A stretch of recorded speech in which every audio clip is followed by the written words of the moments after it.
Capítulo 5 de Jawheads, página 65 en PDF. El cultivo es el proceso de proliferación de microorganismos al proporcionarles un entorno en condiciones apropiadas. Los microorganismos de proliferación producen réplicas de sí mismos y necesitan los elementos presentes en su composición química. Los nutrientes deben proporcionar los elementos en una forma que sea accesible desde el punto de vista metabólico. Además, los microorganismos requieren energía metabólica para sintetizar macromoléculas y mantener gradientes químicos esenciales a través de sus membranas. Los factores que deben controlarse durante la proliferación incluyen nutrientes, pH, temperatura, aireación, concentración de sales y fuerza iónica del medio. Necesidades para el crecimiento. La mayor parte del peso seco de los microorganismos es materia orgánica que contiene elementos como carbono, hidrógeno, nitrógeno, oxígeno, fósforo y azufre. Además necesitan iones inorgánicos como potasio, sodio, hierro, magnesio, calcio y cloruro para facilitar los procesos enzimáticos y mantener los gradientes químicos a través de la membrana celular. En su mayor parte, la materia orgánica consiste en macromoléculas formadas por enlaces anhidro entre los bloques de construcción. La síntesis de enlaces de anhidro requiere energía química que es proporcionada por dos enlaces fosfodiéster contenidos en el trifosfato de adenosina ATP. La energía adicional necesaria para mantener la composición citoplásmica relativamente constante durante la proliferación se deriva de la fuerza motriz protónica, que consiste en energía potencial que puede derivarse del paso de protones a través de la membrana. En células eucarióticas, la membrana puede ser parte de las mitocondrias o de los cloroplastos. En células procarióticas, la membrana corresponde a la matriz citoplásmica de la célula. La fuerza motriz protónica es un gradiente electroquímico con dos componentes, una diferencia en pH, concentración de iones de hidrógeno y diferencia en la carga iónica. La carga en el exterior de la membrana bacteriana es más positiva que en el interior, y la diferencia en las cargas contribuye a la liberación de energía libre cuando un protón entra al citoplasma desde fuera de la membrana. El proceso metabólico que genera la fuerza motriz protónica se revisa en el capítulo 6. La energía libre puede utilizarse para el desplazamiento de la célula para mantener los gradientes iónicos o moleculares a través de la membrana, para sintetizar enlaces anhidro en el ATP o para diversos propósitos combinados. Asimismo, la célula puede utilizar una fuente de ATP con sus enlaces anhidro de energía para crear una fuerza motriz protónica que a su vez puede utilizarse para desplazar la célula y conservar los gradientes químicos.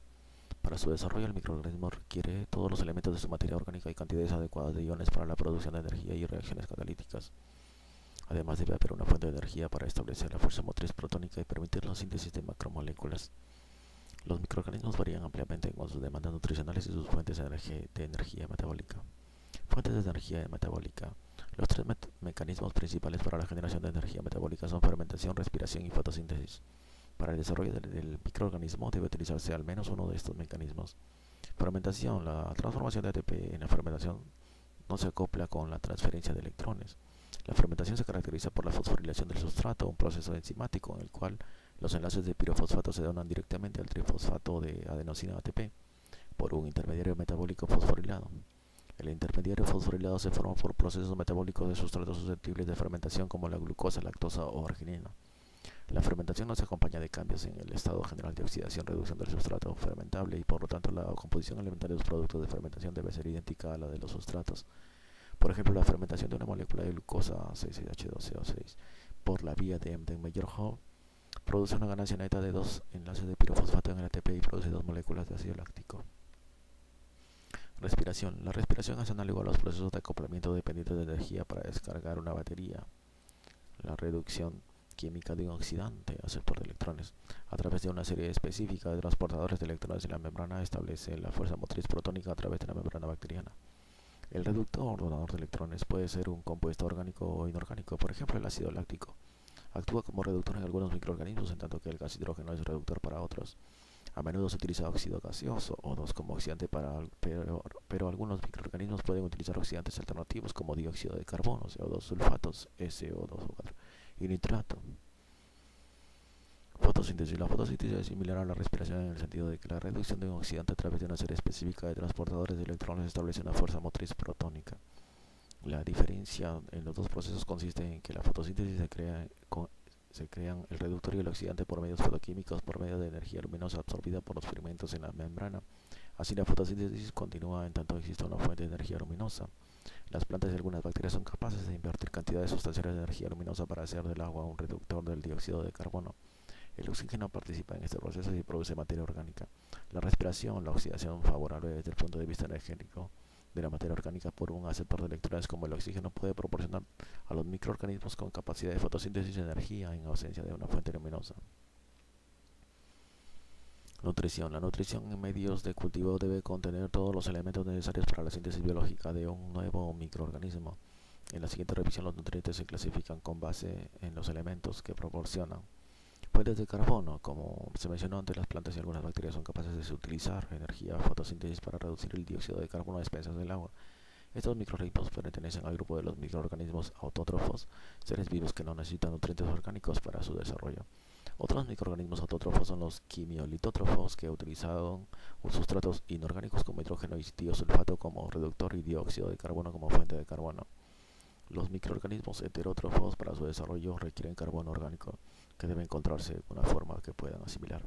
Por ejemplo, el naftaleno proporciona todo el carbón y energía necesarios para el desarrollo de microorganismos heterótrofos respiratorios, pero muy pocos microorganismos poseen la vía metabólica necesaria para la asimilación de naftaleno. Por otra parte, la glucosa puede sustentar el desarrollo mediante procesos de respiración o fermentación en muchos microorganismos. Es importante que los sustratos de crecimiento se suministren a niveles apropiados para la cepa microbiana que se está cultivando.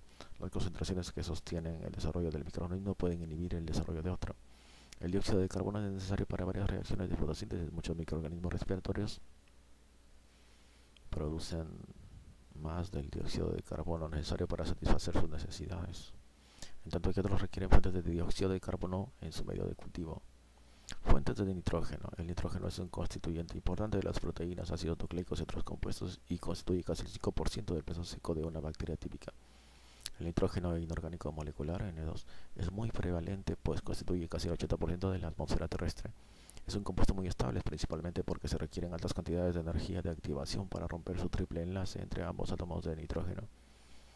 Sin embargo, este puede proporcionarlo en diversas formas y los microorganismos varían en cuanto a su capacidad para asimilarlo.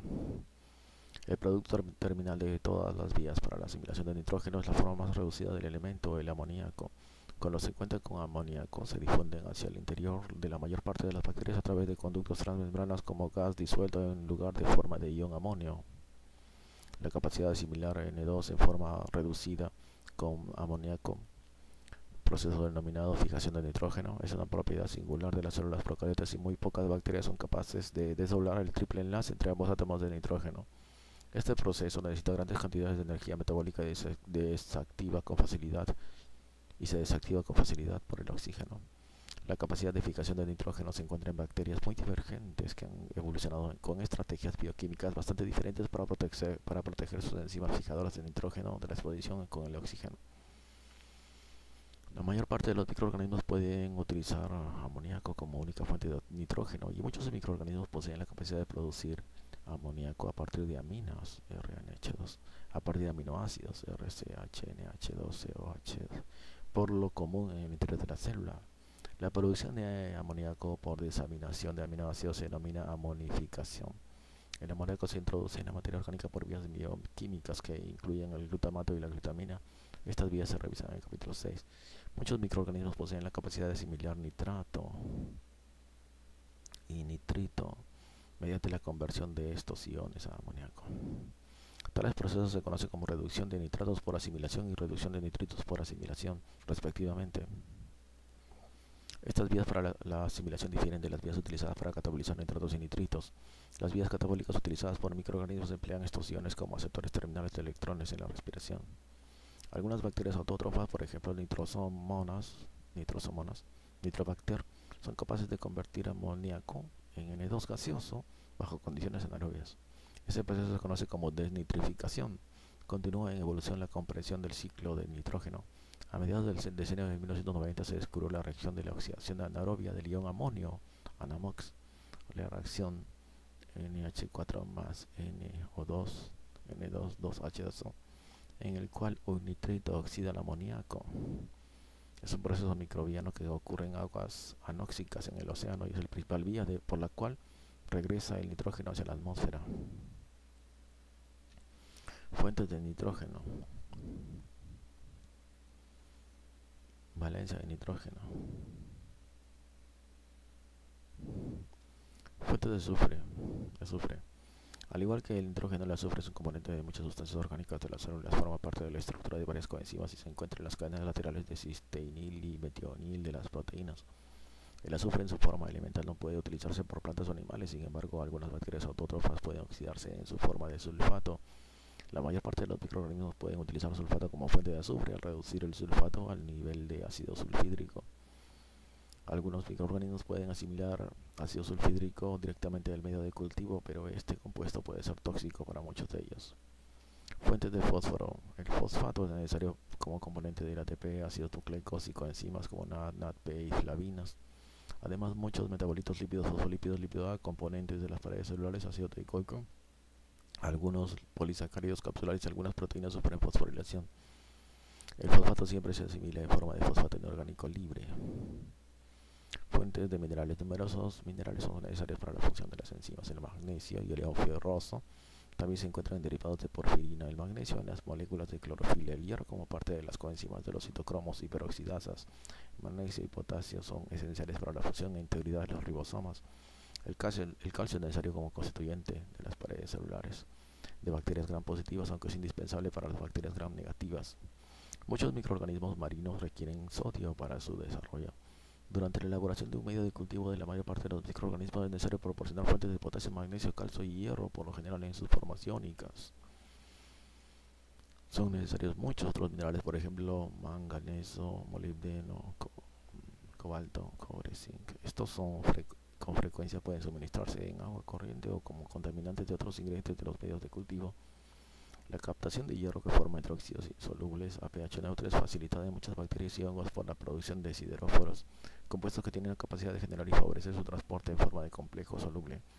Esto incluye a los hidroxamatos, conocidos como sideraminas, y derivados de catecoles, por ejemplo 2,3-dihidroxibenzoilcerina. Los sideróforos determinados por plásmidos desempeñan una función importante en la capacidad de invasión de algunos patógenos bacterianos. Los mecanismos de captación de hierro dependientes de sideróforos y no de sideróforos por las bacterias se revisan en el capítulo 9. Factores de crecimiento. Un factor de crecimiento es un compuesto orgánico que debe contener la célula a fin de desarrollarse, pero es incapaz de sintetizar. Muchos microorganismos que reciben los nutrientes mencionados antes son capaces de sintetizar todos los bloques para la construcción de macromoléculas.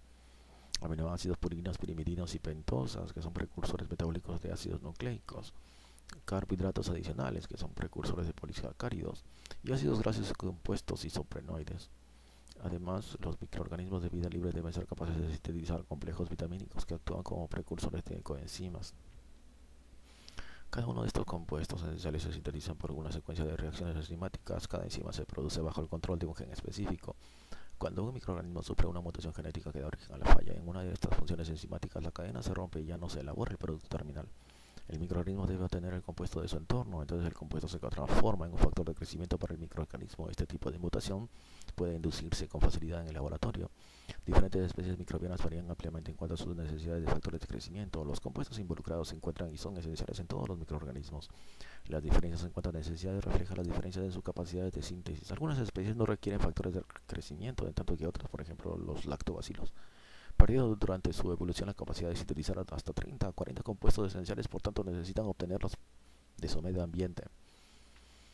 Factores ambientales que afectan al crecimiento. Un medio de cultivo adecuado debe contener todos los nutrientes necesarios para el microorganismo a cultivar, y tales factores incluyen pH, temperatura y aireación, que deben ser controlados con gran cuidado. Se utiliza un medio de cultivo líquido. Al medio de cultivo puede añadirse agar o gel de sílice para que adquiera consistencia de gel para situaciones especiales. El agar es un polisacárido extraído de algas marinas que es singular para el cultivo microbiano por su resistencia a la acción microbiana, porque se disuelve a 100 grados centígrados pero no forma placas de gel hasta que se encuentra por debajo de 45 grados. Las células pueden suspenderse en medio de 45 grados y enfriar con rapidez dicho medio de cultivo hasta que adquiera la consistencia de gel sin lesionar a las bacterias. Nutrientes. En páginas previas se describe cada tipo de nutriente y se presenta una lista de sustancias apropiadas. En general debe suministrarse lo siguiente: donadores y aceptores de hidrógeno.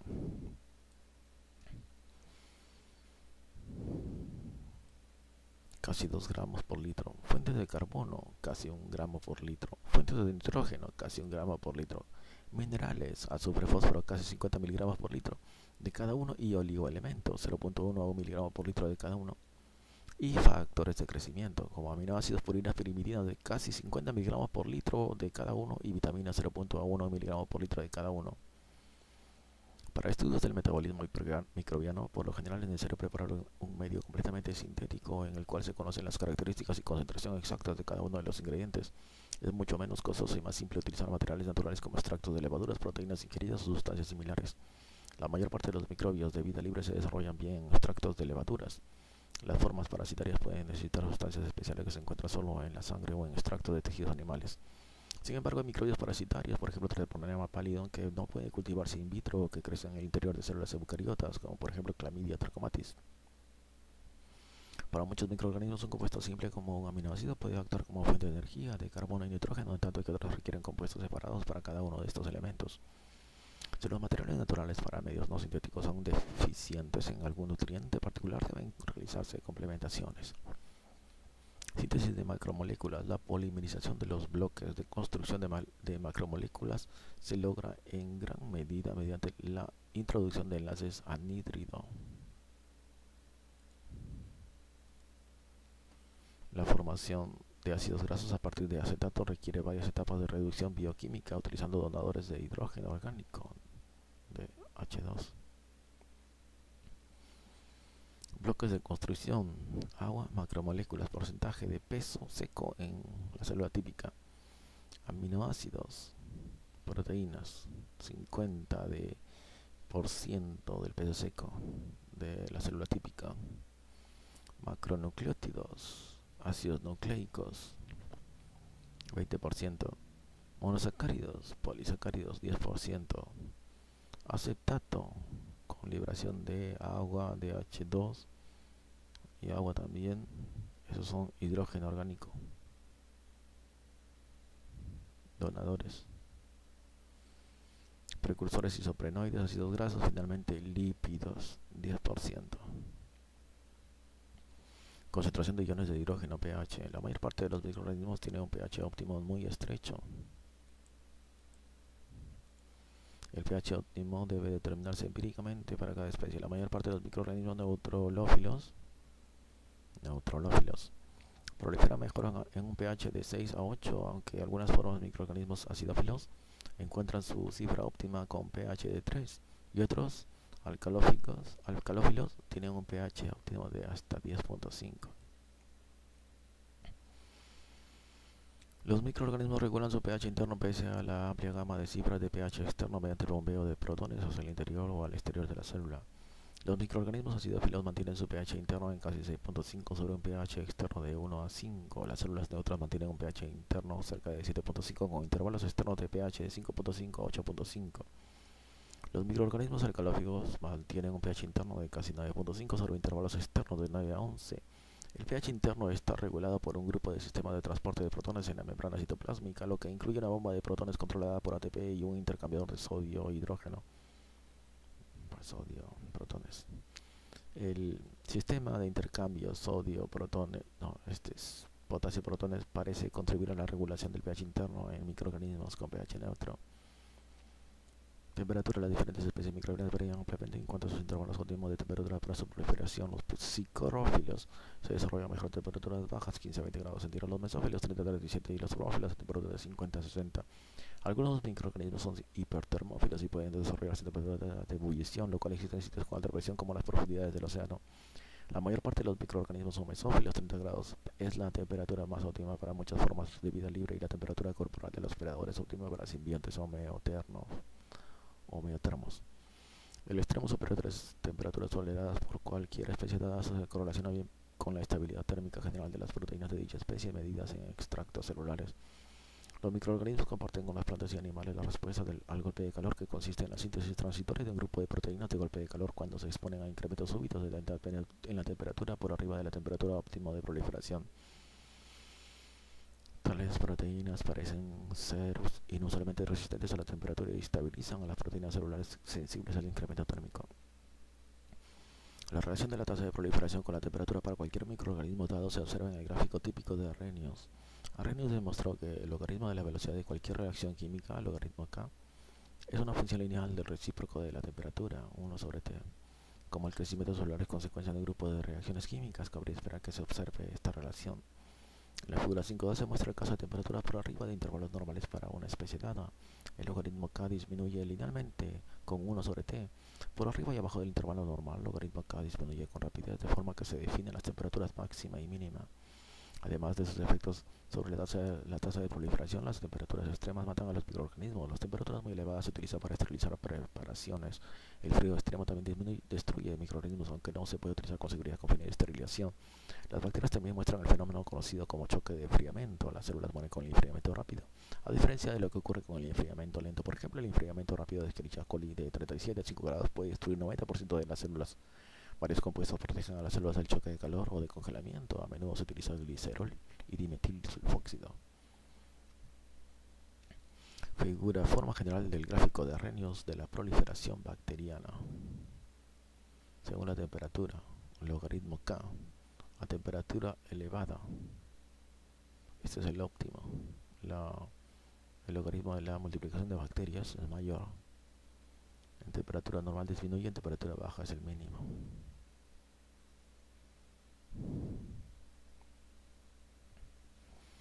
Aireación. En el capítulo 6 se revisa la función del oxígeno como aceptor de hidrógeno. Muchos microorganismos son aerobios obligados, es decir, de manera específica necesitan oxígeno como aceptor de hidrógeno. Algunos anaerobios son facultativos, es decir, tienen la capacidad de vivir de forma aerobia o anaerobia, en tanto que otros son anaerobios obligados, pues requieren una sustancia diferente al oxígeno como aceptor hidrógeno y son sensibles a la inhibición con oxígeno. Los productos secundarios naturales del metabolismo aerobio son compuestos reactivos de peróxido de hidrógeno y superóxido. En presencia de hierro, estas sustancias generan radicales hidroxilo que pueden dañar cualquier macromolécula biológica. Entonces acá tenemos superóxido, peróxido de hidrógeno, con uso de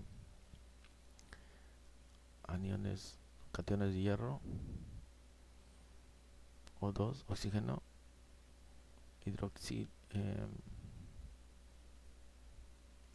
estos son radicales hidroxilo.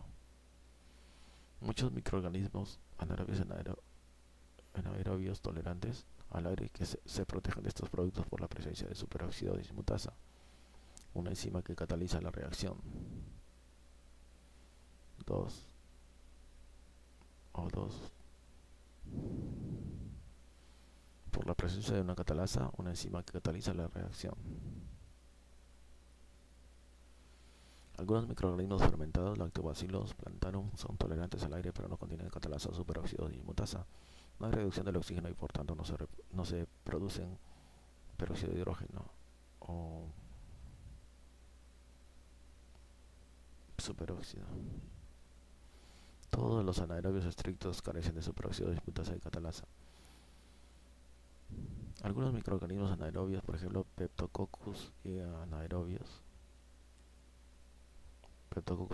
tienen tolerancia considerable al oxígeno como consecuencia de su capacidad para producir cifras elevadas de enzima NADH oxidasa que reduce oxígeno a agua con base en la reacción NAD más protón más mitad superóxido más NAD más agua.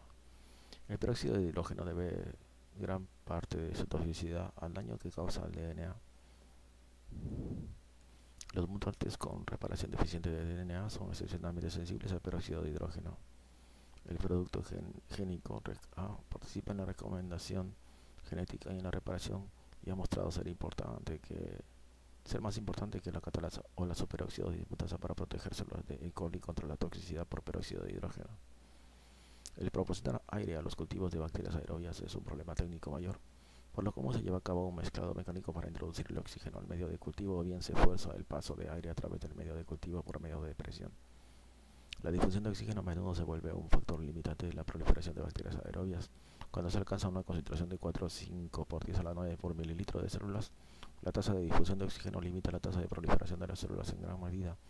Por otra parte, los anaerobios obligados presentan el problema de eliminación del oxígeno. Se dispone de muchos métodos para lograr esto. Puede añadirse agentes reductores, como el tioglicolato de sodio, a los cultivos líquidos.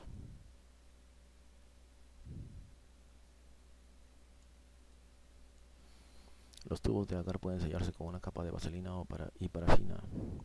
Las placas de cultivo deben colocarse en un contenedor al cual se le retira el oxígeno por medio de vacío por agentes químicos, o bien el microorganismo puede manipularse en una caja cerrada como medida anaerobia. Concentración iónica y presión osmótica. En menor grado deben controlarse factores como la presión osmótica y concentración de sales. Para la mayor parte de los microorganismos, las propiedades de los medios de cultivo ordinarios son satisfactorias. Sin embargo, para formas marinas y microorganismos adaptados para crecer en soluciones hipertónicas de azúcar, por ejemplo, deben tomarse en consideración tales factores. Los microorganismos que requieren concentraciones elevadas de sales se denominan halófilos. Aquellos que requieren presiones osmóticas elevadas se denominan osmófilos. La mayor parte de las bacterias son capaces de tolerar amplias variaciones de presión osmótica externa y de concentraciones iónicas. La osmolaridad está regulada por transporte activo de iones de potasio hacia el interior de la célula. La concentración iónica interna se mantiene constante por excreción compensadora de putrescina o una poliamida orgánica con carga positiva. Como la putrescina transporta varias cargas positivas por molécula, una gran reducción en la concentración iónica se lleva a cabo con un pequeño costo en la concentración osmótica.